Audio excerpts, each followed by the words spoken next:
Shalom saudaraku dalam kasih Kristus dimanapun Anda berada. Kembali kita jumpa dalam program Suara Gembala Remah Kehidupan. Ayat firman Tuhan yang menjadi suluh kehidupan kita di saat ini terdapat dalam kitab 1 Korintus pasal 14 ayat yang ke-26 hingga ayat yang ke-33 yang menyatakan, "Jadi bagaimana sekarang saudara-saudara, bila mana kamu berkumpul, hendaklah tiap-tiap orang mempersembahkan sesuatu, yang seorang mazmur, yang lain pengajaran, atau penyataan Allah, atau karunia bahasa roh, atau karunia untuk menafsirkan bahasa roh. Tetapi semuanya itu harus dipergunakan untuk membangun. Jika ada yang berkata-kata dengan bahasa roh, biarlah 2 atau sebanyak-banyaknya 3 orang, seorang demi seorang, dan harus ada seorang lain untuk menafsirkannya. Jika tidak ada orang yang dapat menafsirkannya, hendaklah mereka berdiam diri dalam pertemuan jemaat dan hanya boleh berkata-kata kepada dirinya sendiri dan kepada Allah. Tentang nabi-nabi, baiklah 2 atau 3 orang di antaranya berkata-kata dan yang lain menanggapi apa yang mereka katakan. Tetapi jika orang lain yang duduk di situ mendapat penyataan, maka yang pertama itu harus berdiam diri. Sebab kamu semua boleh bernubuat seorang demi seorang, sehingga kamu semua dapat belajar dan beroleh kekuatan. Karunia nabi takluk kepada nabi-nabi, sebab Allah tidak menghendaki kekacauan, tetapi damai sejahtera." Demikianlah sabda Tuhan. Saudaraku, saya memulai perenungan kita di saat ini dengan sebuah kisah inspiratif dari Presiden Amerika Serikat yang ke-26, peraih Nobel Perdamaian di tahun 1908, dan sebagai Presiden termuda Amerika Serikat sampai saat ini, serta merupakan salah satu di antara 5 presiden terbaik Amerika Serikat. Dia adalah Theodore Roosevelt Jr. Ia merupakan pribadi yang rutin hadir dalam ibadah minggu di gerejanya.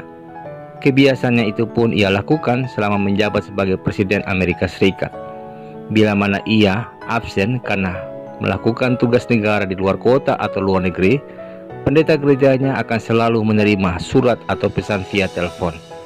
Sebuah gambaran seorang Roosevelt yang disiplin, karena ia pun menyadari dirinya sebagai bagian dari komunitas di gerejanya, sehingga ia tidak akan merepotkan pendetanya tanpa pemberitahuan oleh karena ketidakhadirannya itu.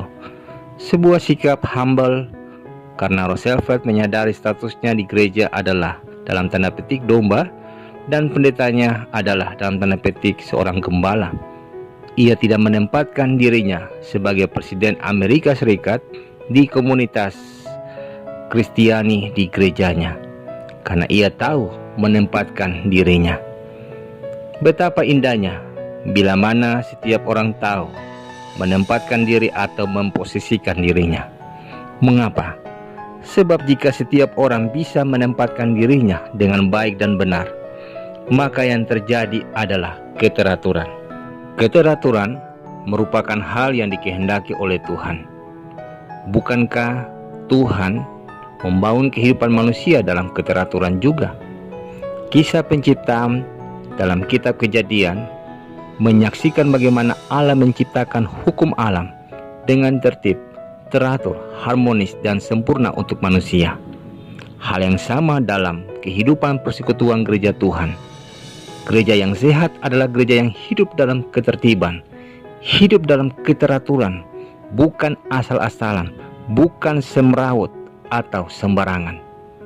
Dalam bacaan kita, Paulus melihat jemaat Korintus beribadah dengan tidak tertib dan teratur, cenderung kacau dan semrawut.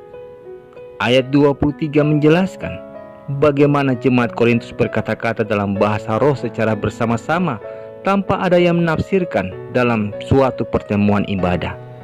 Mereka yang memiliki karunia bernubuat menyampaikan nubuat, tapi yang lain juga tidak mau diam untuk mendengarkan penyataan sabda Allah itu. Masing-masing sibuk mempergunakan karunia-Nya, sehingga di ayat yang ke-33 Paulus katakan, "Sebab Allah tidak menghendaki kekacauan, tetapi damai sejahtera." Saudaraku, inti nasihat Paulus di pasal 14 ini agar hendaknya setiap orang mempergunakan karunia-Nya dengan tertib dan teratur, sehingga bermanfaat, menjadi berkat, dalam membangun kehidupan jemaat, di mana ada yang bermazmur, ada yang memberikan pengajaran, ada yang menyampaikan penyataan Allah, ada yang berkata dalam bahasa roh, ada yang menafsirkan bahasa roh. Dari ulasan singkat konteks bacaan ini, pertanyaan bagi kita adalah, bagaimana kita memaknai nasihat Paulus ini untuk hidup dengan tertib dan teratur dalam kehidupan kita? Saudaraku, sekalipun tidak disebutkan dalam Alkitab bahwa hidup tidak tertib dan teratur itu dosa, namun penting disadari bahwa hidup tidak tertib dan teratur bisa mengakibatkan berbagai macam dosa dan sederet akibat negatif.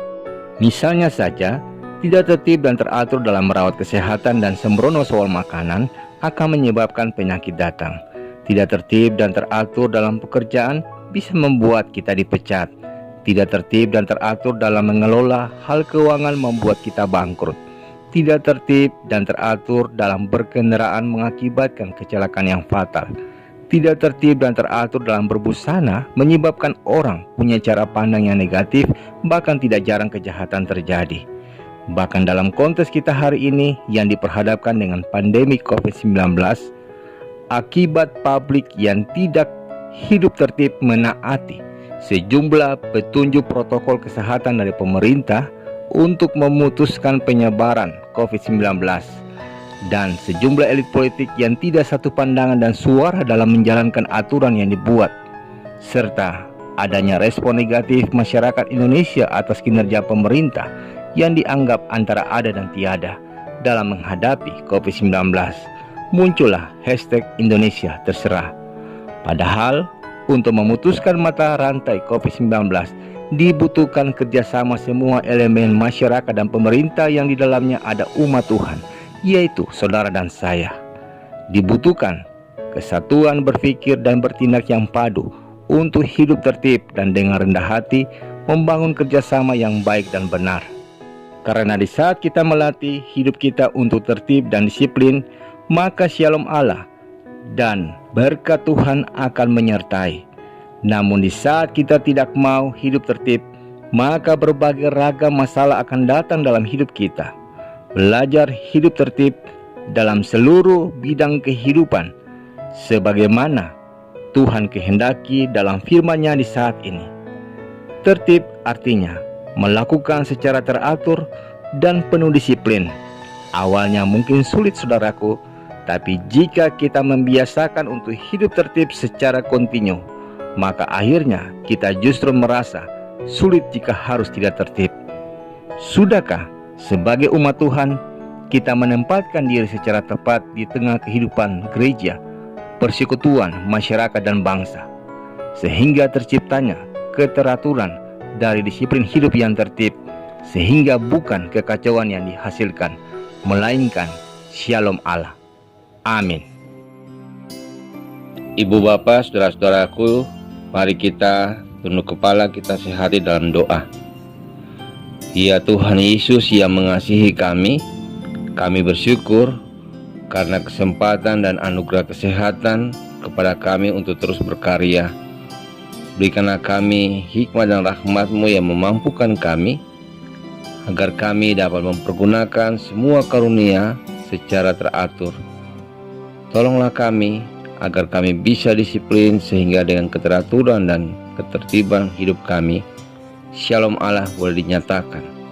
Demi Kristus Yesus kami berdoa. Amin.